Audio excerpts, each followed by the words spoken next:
Hello everyone, आप सभी का स्वागत है एमसीक्यू की इस सीरीज में।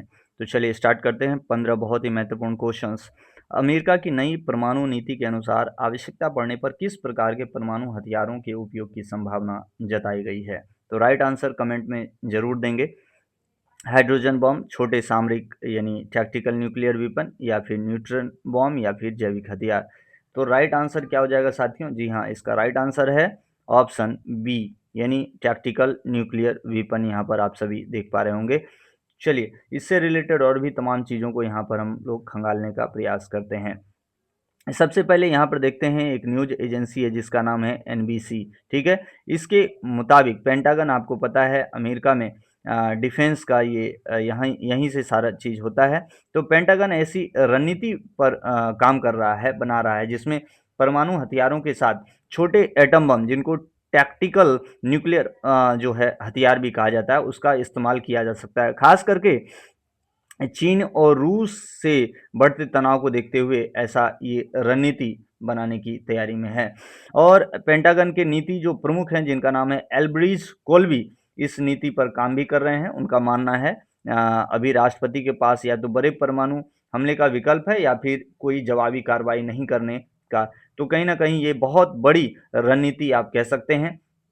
आइए इससे रिलेटेड और तमाम चीज़ों को यहाँ देखते हैं। ये देखिए, टैक्टिकल और स्ट्रेटेजिक परमाणु हथियार क्या होता है। देखिए, दोनों में डिफरेंस बेसिक क्या है? मारक क्षमता।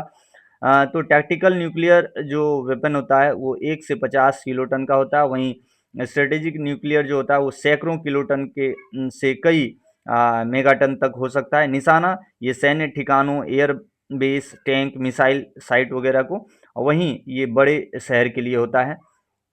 रेंज, ये कम दूरी के, ये लंबे दूरी के। ये लॉन्च छोटी मिसाइल से भी कर सकते हैं, और ये इंटर कॉन्टिनेंटल बैलिस्टिक मिसाइल बड़ी होती है। मकसद क्या है? युद्ध के मैदान में बढ़त बनाने के लिए, और स्ट्रेटेजिक न्यूक्लियर के लिए दुश्मन को बड़े पैमाने पर नुकसान पहुंचाने के लिए। थोड़े से और इम्पोर्टेंट चीज़ों को यहाँ पर जानने का प्रयास करें। परमाणु हथियार चलाने से देश क्यों बचते हैं? सबसे पहला, जवाबी हमला पूरे देश को तबाह कर सकता है यदि दूसरा देश भी जो है जवाब दे देता है। रेडिएशन का असर कई दशकों तक रहता है, जैसे हमने देखा हिरोशिमा नागासाकी पर 6 और 9 अगस्त को जो ये चलाया गया, तो आप देखे होंगे किस प्रकार से अभी भी उसका निशान बना हुआ है। वहीं छोटी जंग भी परमाणु युद्ध में बदल सकती है, ये बात आपको पता है। दुनिया भर में बहुत सारी तमाम चीज़ें, आर्थिक दबाव भी झेलना पड़ सकता है। अब देख लेते हैं दुनिया में किस देश के पास कितने परमाणु हथियार हैं।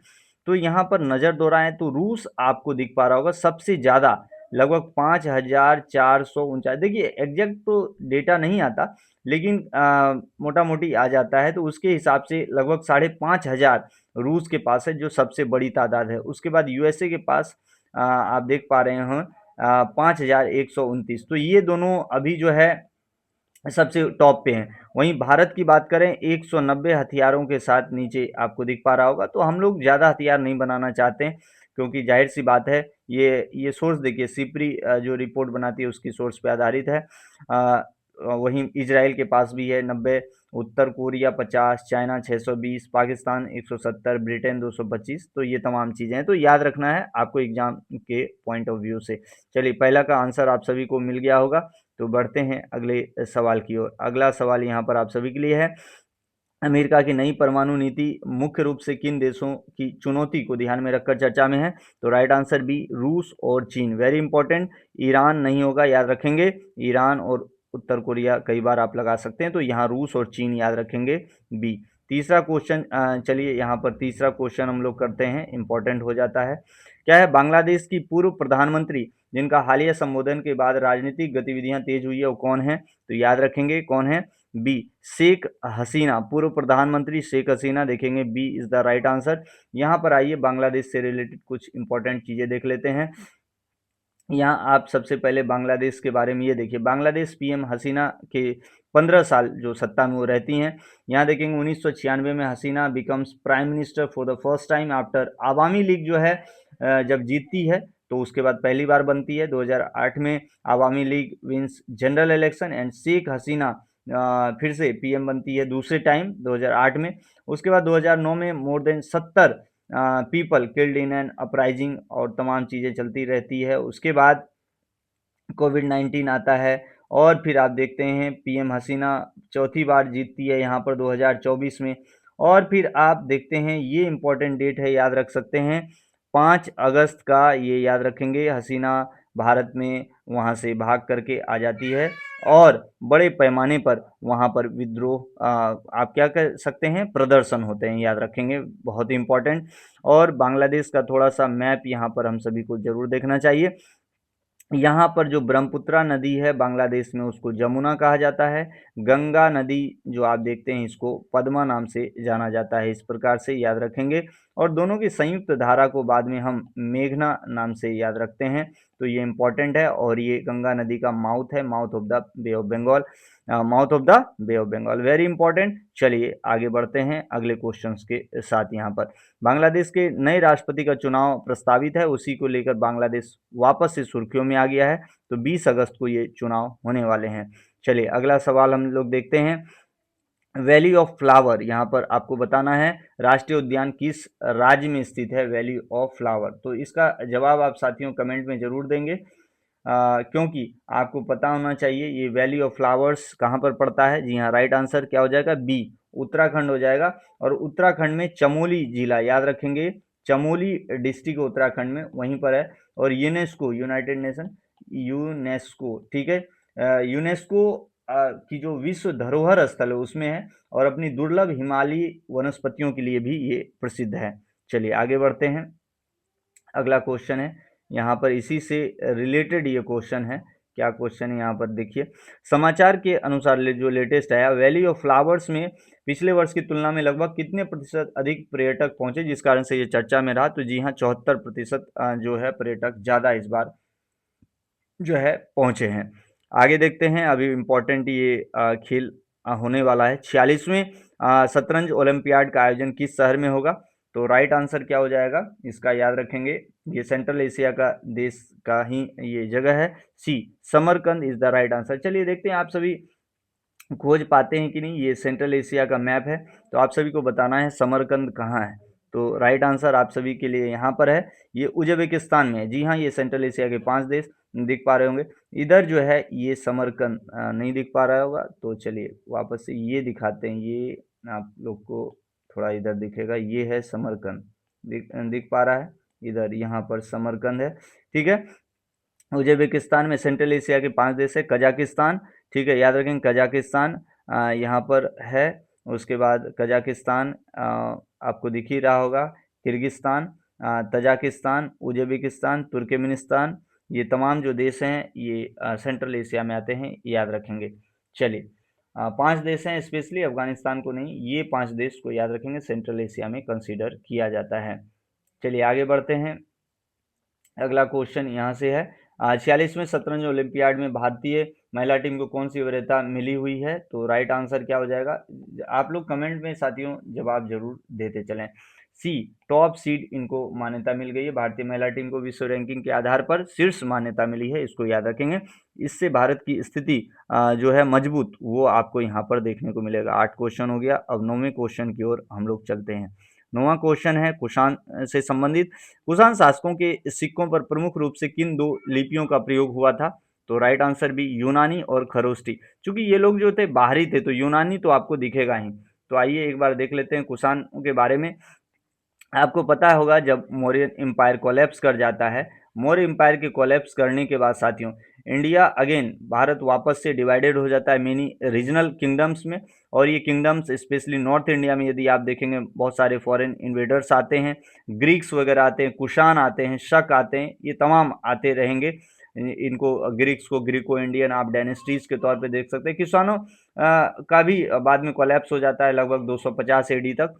इसमें ये तमाम कुषाण जो है कुजुल कडफिशस, विम जो है विम कडफिशस, कनिष्क, हुविस्क, वासुदेव, कनिष्क द्वितीय, वशिष्ठ, कनिष्क तृतीय, ये तमाम जो है ये क्या है, रूलर्स हैं इनके। तो इसमें से कनिष्क बहुत प्रसिद्ध हो जाता है, आप सभी को पता है। और इसके बारे में एक इम्पॉर्टेंट यहाँ पर थोड़ा सा और चीज़ें बता दूँ इस मतलब किंगडम से रिलेटेड।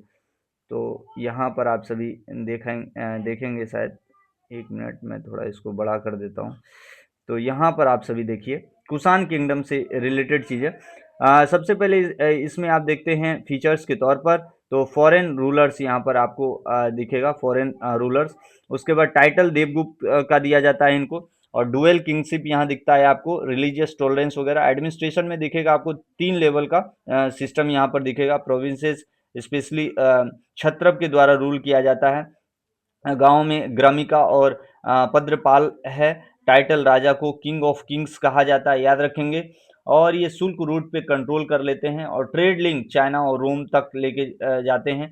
ठीक है, इनका ट्रेड बेस्ड इकोनॉमी रहता है, और इन्होंने गोल्ड कॉइनेज को इंट्रोड्यूस किया, बहुत ही इंपॉर्टेंट है। और साथ ही साथ स्प्रेड करते हैं महायान बुद्धिज्म को एशिया में, और गंधर्व आर्ट को भी डेवलप करने का इन्हीं को श्रेय दिया जाता है, मथुरा आर्ट, गंधर्व आर्ट। और इन्होंने कैवलरी स्किल्स और ड्रेस स्टाइल को इंट्रोड्यूस किया। तो बहुत इंपॉर्टेंट है, याद रखेंगे कुषाण किंगडम। बहुत सारे क्वेश्चन आते हैं कन्फ्यूशियस से, कुषाण किंगडम से। चलिए आगे क्वेश्चन की ओर बढ़ते हैं। आप लोग इसको बाद में भी देख सकते हैं अच्छे से, यदि आप लोग अभी लाइव सेशन में नहीं जुड़े हैं। तो चलिए अगले क्वेश्चन की ओर चलते हैं। क्वेश्चन नंबर 10 यहाँ पर आप सभी के लिए ये रहा। क्वेश्चन है, महायान बुद्ध धर्म से संबंधित स्वर्ण मुद्राएं किस कुषाण शासक के समय सर्वाधिक प्रसिद्ध थी? तो राइट आंसर आप सभी बताएंगे। जी हाँ, C, Vima Kadphises is the right answer. चलिए आगे देखते हैं। ईसा पूर्व 6ठी शताब्दी में भारत में प्रमुख धार्मिक सुधार आंदोलन का नेतृत्व किसके द्वारा किया गया? राइट आंसर आप लोग कमेंट में जरूर देते चलिएगा। जी हाँ, बी, महावीर और बुद्ध के द्वारा। याद रखेंगे दोनों ने वैदिक जो है, वैदिक कर्म कांडों का आपको पता है विरोध करते हुए नैतिकता और अहिंसा और सरल जीवन पर बल दिया था। चलिए अगला क्वेश्चन आप सभी के लिए ये रहा। चीन में ईसा पूर्व 6ठी शताब्दी के धार्मिक दार्शनिक आंदोलन से कौन जुड़े थे? तो राइट आंसर 12 का क्या हो जाएगा, जल्दी से आप सभी बताएंगे। ए, कन्फ्यूशियस और लाओ त्सु।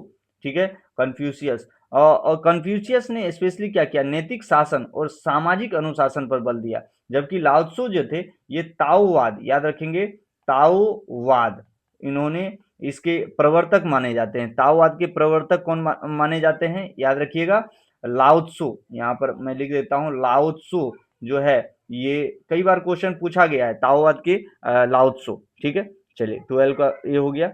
चलिए अगला सवाल, ईरान में इसी काल के प्रमुख धार्मिक विचारक कौन थे? तो 13 का राइट आंसर आप सभी कमेंट में देंगे। ए हो जाएगा, जरथ्रुस्त।